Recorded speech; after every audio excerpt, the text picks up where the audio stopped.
Dari tingkat layanan 4 ini dikolaborasikan menjadi 4 positioning, peta positioning eceran. Ada 4 contoh. Yang pertama ada Bloomingdale, kemudian Walmart, Tiffany, dan Sunglass Hut. Ini saya akan bacakan Bloomingdale ini, di mana toko yang menampilkan jenis produk yang luas, artinya banyak, dan nilai tambahnya juga tinggi. Kemudian memberikan perhatian terhadap desain toko, dan kualitas produk, juga layanan dan citra merek, citra perusahaan misalnya. Nah, jadi Bloomingdale ini memiliki rentang lini produk yang luas dan nilai tambah yang tinggi. Tentunya ini yang sangat ideal dalam pembukaan atau strategi layanan retail ya. Namun ya tadi berbiaya sangat tinggi. Kemudian ada contoh yang kedua, itu layanan retail, toko retail yang sangat terkenal di Amerika Serikat namanya Walmart, di mana secara kategori kita bisa melihat bahwa rentang lini produk Walmart ini luas, produknya banyak begitu. Namun nilai tambahnya rendah. Ya, nilai tambahnya rendah. Kita akan lihat seperti apa Walmart. Toko yang menampilkan lini yang luas dan nilai tambah yang rendah berfokus pada menjaga harga tetap rendah serta memiliki citra sebagai tempat melakukan pembelian yang baik, volume yang tinggi, mengimbangi margin yang rendah. Saya pernah baca bukunya Walmart, di mana dalam sejarahnya Walmart itu merupakan usaha toko retail keluarga yang dimiliki oleh satu keluarga di Amerika Serikat dan berkembang menjadi toko retail yang banyak cabangnya, ada di beberapa negara bagian di Amerika Serikat. Salah satu strategi yang eh, dikerjakan atau dilakukan oleh para manajer tokonya adalah di mana ketika tutup toko, karyawan itu wajib datang ke toko pesaingnya. Bukan untuk hal yang macam-macam, tetapi hal yang unik, di mana para pegawainya itu diminta untuk mengambil struk yang dibuang oleh pelanggan dari toko pesaingnya tersebut. Struknya diambil, dikumpulkan, dan didata besok paginya. Untuk bisa memastikan bahwa Walmart selalu menjaga harganya yang tetap rendah dibanding dengan pesaingnya. Dan itu yang menjadi prinsip bisnisnya Walmart. Mereka berstatement bahwa Walmart merupakan toko retail termurah di Amerika Serikat, sehingga tidak ada yang menandingi. Tapi pertanyaannya, kenapa bisa berhasil? Karena mereka bermain di volume penjualan. Tak apa marginnya kecil setiap produk, tetapi mereka mengambil peluang dari volume penjualan yang begitu banyak. Logikanya adalah kita akan membeli produk di toko yang harganya murah, tapi kita bisa beli banyak produk itu. Secara logika seperti itu, saudara. Ya. Kemudian Tiffany ya. Nah, Tiffany ini rentang lini produknya sempit, ya, tidak banyak begitu. Kemudian nilai tambahnya tinggi. Kita lihat seperti apa Tiffany ini ya. Menampilkan jenis produk yang terbatas dan nilai tambah yang tinggi. Melestarikan citra eksklusif dan beroperasi dengan margin yang tinggi dan volume yang rendah. Jadi kebalikannya dari Walmart. Eh, Volumenya tak apa, menjual itu barang tuh sedikit, tetapi layanan yang dia tonjolkan, yang dimana citra Tiffany ini merupakan toko yang eksklusif, ya, sehingga segmentingnya sangat jelas. Ini orang-orang yang punya kelebihan uang dan ingin dilayani yang terbaik oleh toko retail tersebut. Oke, contohnya adalah Tiffany. Lalu Sunglass Hut itu adalah secara kategori rentang lininya sempit dan nilai tambahnya rendah.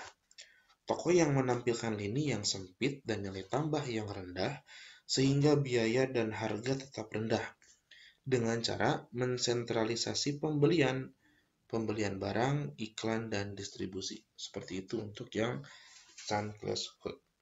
Baik, selanjutnya di samping adanya retail toko, juga ada yang namanya retail non-toko. Dan bahkan di buku Kotler menyampaikan bahwa retail non-toko ini penjualannya justru lebih tinggi daripada retail toko. Kalau retail toko kan kita berarti bisa dapat barang atau jasa itu di toko. Nah, kalau retail non-toko itu retail produk atau jasa yang ditawarkan tapi tidak melalui toko. Nah, yang pertama adalah penjualan langsung. Artinya karyawannya datang ke satu tempat atau datang ke satu rumah, Tuan A lah katakan, lalu Tuan A mengundang Tuan B, C, D, E, sampai Z, begitu, dan kemudian memperagakan produknya, lalu ditawarkan dan dijual. Itu namanya penjualan langsung. Lalu ada pemasaran langsung. Ini biasanya melalui telemarketing contohnya ya. Jadi ada database-nya, ditelepon, database tersebut lakukanlah telemarketing, pemasaran langsung melalui telepon. Lalu mesin otomatis. Mesin otomatis ini seperti yang ada di gedung visip seperti itu. Kemudian di Amerika terkenal dengan mesin otomatisnya Coca-Cola. Jadi Coca-Cola menyediakan sarana untuk penjualan mereka adalah dengan menyediakan mesin otomatis ditempatkan di berbagai posisi yang strategi. Seperti contohnya di bandara, gitu, kemudian juga di beberapa jalan yang strategis. Uh, itu di Amerika banyak sekali. Di sini tercatat kalau di bukunya Kotler, mesin otomatis Coca-Cola itu mempunyai lebih dari 1 juta mesin di Jepang, dan penjualannya mesin otomatis di Jepang itu secara tahunan mencapai 50 miliar dolar, 2 kali lipat penjualan di Amerika Serikat, jadi lebih.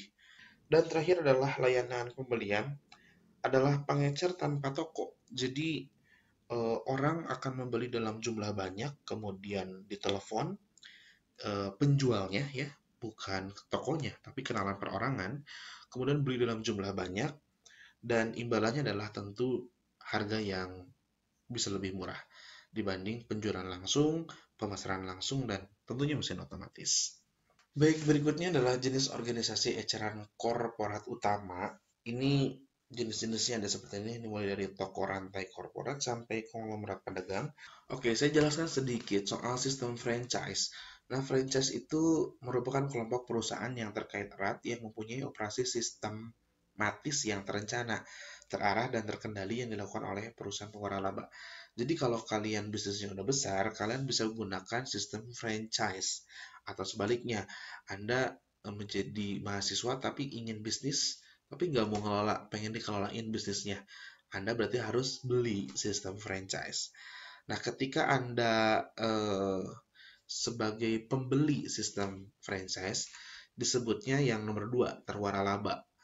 Nah, kalau Anda yang menjual sistem franchise, disebutnya adalah pewaralaba. Jadi pewaralaba memiliki nama dagang atau jasa yang melisensikannya kepada terwaralaba. Oke, berikutnya adalah lingkungan eceran baru. Ini banyak jenisnya nih, ada 7 ya. Jadi kalau dulu pedagang eceran itu strateginya adalah siapa yang paling banyak menjual produk pada toko tersebut itu akan berhasil. Nah, sekarang sudah berubah. Sekarang harus ditambah pelayanan dan sering berkolaborasi begitu antara satu produsen dengan produsen yang lainnya ada dalam satu toko. Nah, kolaborasi-kolaborasi itu yang membentuk lingkungan eceran baru ini. Nah, lingkungan eceran baru ini juga secara tidak langsung itu mengubah cara konsumen membeli sebuah produk dan juga mengubah produsen tentang bagaimana cara berbisnis dalam produk retail, dan juga mengubah cara berbisnis para pengusaha pengecer ya, sehingga bentuk-bentuk lingkungannya seperti ini. Ada bentuk dan kombinasi eceran yang baru, kemudian pertumbuhan persaingan antar jenis, persaingan antara pengecer berbasis toko dan non-toko, sampai ke pengecer besar skala global. Pengalaman toko tips untuk dapat meningkatkan pengalaman penjualan adalah: 1. Menarik pembelanja dan membuat mereka bertahan di dalam toko. Artinya ini atmosfer toko yang sangat berperan penting dalam hal ini. Termasuk juga ditambahkan musik-musik. Berikutnya adalah keputusan lokasi. Nah, ada 3 kunci keberhasilan retail, di mana 3 kunci itu adalah lokasi, lokasi, dan lokasi. Artinya ya, lokasi memang menjadi hal penting dalam pembuatan toko retail. Tapi yang non toko tadi, lokasi-lokasi ini tidak berpengaruh ya, karena yang berpengaruh adalah ya pelayanannya, murah, kemudian kecepatan pelayanan, pengiriman, kemudian dan pasca pembelian tadi ada apa layanan pasca pembeliannya seperti halnya bisa komplain atau klaim begitu. Pengecer dapat menempatkan toko-tokonya di lokasi berikut seperti pusat kawasan bisnis, pusat belanja regional, pusat perbelanjaan setempat, jalur belanja, lokasi di dalam toko sebuah toko yang lebih besar. Jadi toko retail kita di dalam toko. Adapun indikator efektivitas penjualan toko adalah sebagai berikut: jumlah orang yang melewati per hari biasa ya, di weekday maksudnya.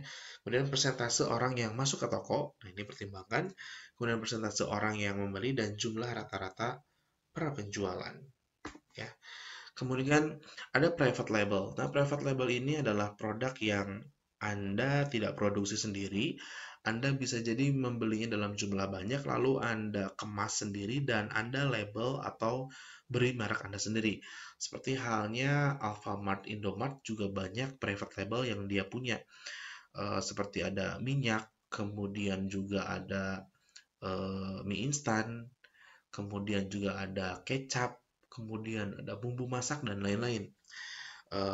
Dan ini menjadi tantangan bagi pabrik makanan besar, di mana mereka selain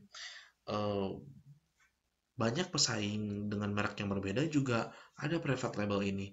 Nah, private label ini biasanya kualitasnya tentu di bawah pabrikan besar, tapi harganya juga yang cukup menarik karena jauh atau ya lebih murah dibanding produk yang diproduksi oleh pabrik-pabrik besar, begitu ya.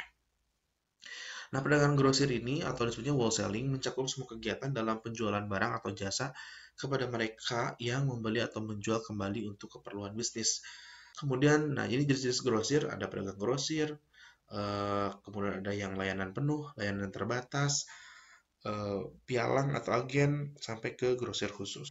Sistem logistik terintegrasi, di mana logistik terintegrasi ini adalah logistik pasar yang perencanaan infrastruktur untuk memenuhi permintaan yang meliputi manajemen bahan, sistem aliran bahan, dan distribusi fisik.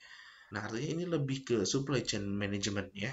Jadi harus memperhatikan bagaimana produk itu datang dari supplier, kemudian ada di pabrik ya, lalu didistribusikan dan sampai ke customer. Nah, itu menjadi tugas dari manajemen toko retail.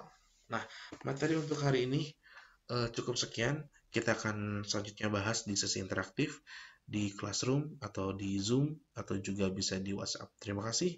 Semoga bermanfaat. Mohon maaf atas segala kekurangan. Assalamualaikum warahmatullahi wabarakatuh.